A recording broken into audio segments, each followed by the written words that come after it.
Hi everyone, my name is Victoria and I'm originally from Brazil, so please just excuse my accent or if I mispronounce something. I'm a nutrition major at San Diego State, and being a health science major is quite challenging sometimes. As some of you may know or may be a health science major, everything science-based constantly changes. So, for example, what is considered healthy today might be refuted tomorrow by a new study, so on and so forth. So, it can be overwhelming for us health science major to keep up with all the constantly changing information, let alone for people that are not in the field. So, I feel that misconceptions arise all the time. Today, I'm going to talk about a specific nutrient that causes controversies, which is cholesterol. But what is cholesterol? Cholesterol is a type of lipid categorized as a sterol, and it's often seen as harmful and a threat to the health of the cardiovascular system. The truth is that cholesterol is only a threat if found circulating in high levels in the blood. In healthy levels, cholesterol is an essential nutrient and a beneficial substance for the body's optimal functioning. Cholesterol is needed for the synthesis of vitamin D, which increases intestinal calcium absorption as well and intervenes in mood regulation. It is a precursor to bile acids, which aid at digestion, and a precursor to the biosynthesis of various hormones such as sex hormones and cortisol, which is the stress hormone. Notwithstanding, it has an important structural function. It is present in the cell membranes of all our cells. Cholesterol is produced by our body, which makes it a non-essential nutrient, but its consumption is not harmful as most people believe. For many years, foods rich in cholesterol were thought to be the villains and the main cause of cardiovascular disease.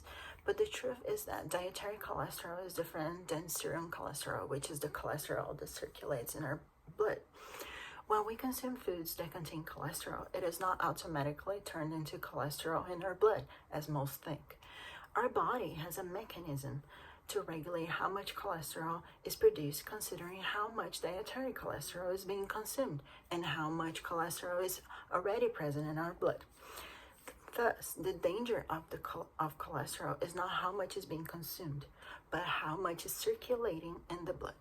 With that being said, the amount of cholesterol present in our blood, or serum cholesterol, can be measured with a few markers.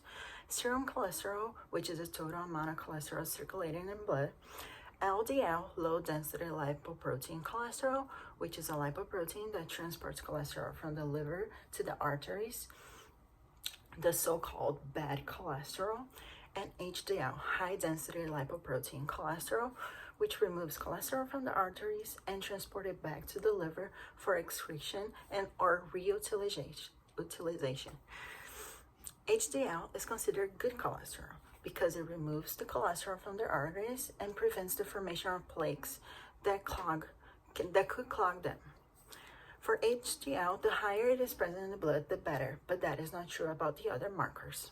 The problems arise when cholesterol levels, both the total cholesterol and the LDL, are high. LDL, as mentioned, transports a large amount of cholesterol from the liver, where it is produced, to the tissues, like muscles or organs, so that it can be used. If there is an excess of cholesterol circulating, it can accumulate in the walls of blood vessels and begin to develop an inflammatory process. That is why LDL is usually called bad cholesterol. HDL, on the other hand, is a substance that transports a small amount of cholesterol from tissues and vessels back to the liver, this time to be eliminated. So HDL works as like a cleaning agent for the body when it comes to cholesterol, and is commonly called good cholesterol. Both are necessary, but in adequate quantities. According to the Medline Plus, the total cholesterol levels should be below 200 milligrams per deciliter, whereas LDL and HDL values should be below 130 and above 40 milligrams per deciliter. Total cholesterol and LDL cholesterol are above the normal values. The risk of them being deposited on the blood vessel walls increases, triggering an inflammatory process that tends to increase even more the deposition of cholesterol in the blood vessels. This process is called atherosclerosis. According to the Mayo Clinic, arteriosclerosis is at the origin of several cardiovascular problems, such as hypertension, heart failure, heart attack, stroke, and thrombus. Those diseases are the main cause of death in the whole world and including the US. According to the Center for Disease Control and Prevention, the CDC, it is estimated that 1 in every 3 adults in America have high cholesterol. To avoid cardiovascular events, it is necessary to prevent this situation. Of course, there are unavoidable risk factors, such as genetics, but most of the cases of high cholesterol are lifestyle related for behaviors such as smoking, physical inactivity, and an unhealthy diet. When talking about diet and what raises cholesterol, the misconceptions arise. A few decades ago, it was thought that the consumption of foods rich in cholesterol was what caused elevated levels of cholesterol in the blood, though recently many studies already proved that to be outdated. According to Kayla McDonald, a registered dietitian and writer for Healthline website, only roughly 40% of the population is affected by the consumption of cholesterol, and that is for genetic reasons. What happens is that 40% of the population lacks the enzyme HMG-CoA reductase that regulates the production of serum cholesterol. That enzyme is present in one of the steps of the biosynthesis of cholesterol in our bodies. And when we consume cholesterol or there is too much already circulating in the blood, the enzyme stops the process to maintain normal levels. But those people don't have that enzyme, so it just keeps producing cholesterol in their bodies, even though they're consuming it.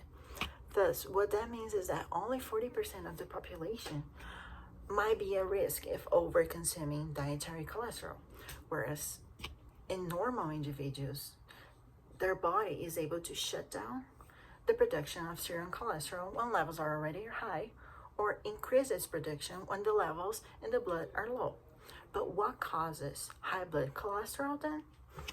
Opposing what most think, the high blood cholesterol levels are not caused by consumption of dietary cholesterol, but by the consumption of saturated fat and trans fat.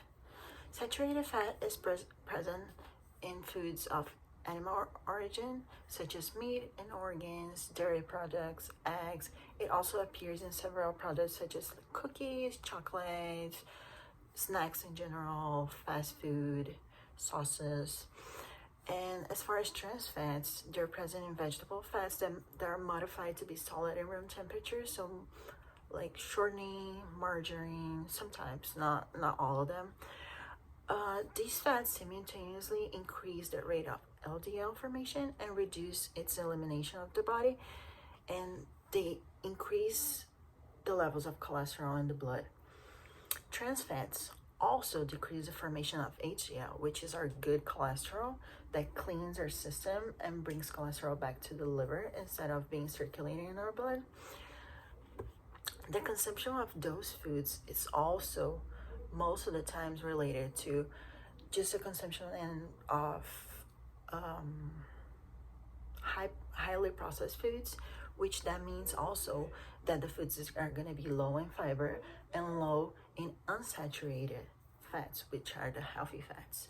Fiber helps reducing the cholesterol just by being in our intestine. It absorbs some of the cholesterol so we can excrete it.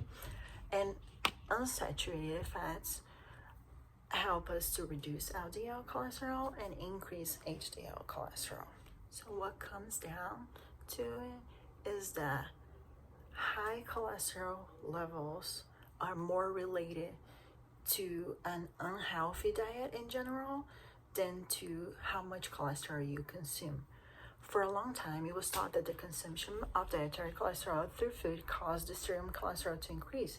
Thus, until very recently, the recommendations were to reduce or even to avoid the consumption of foods rich in cholesterol.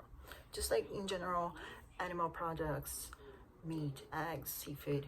Currently, it's known that dietary cholesterol has little to no influence on serum cholesterol. As I mentioned, in healthy individuals, when more cholesterol is exogenous supplied, the production of cholesterol in the liver decreases. Therefore, serum cholesterol does not undergo major changes when you consume cholesterol. Of course, this does not mean that cholesterol-rich foods can be consumed unruly. As everything in nutrition, moderation is always the key. So I hope you guys enjoyed the lecture and that it has helped you to understand that we should not fear consuming cholesterol-rich foods as we thought we should in the past.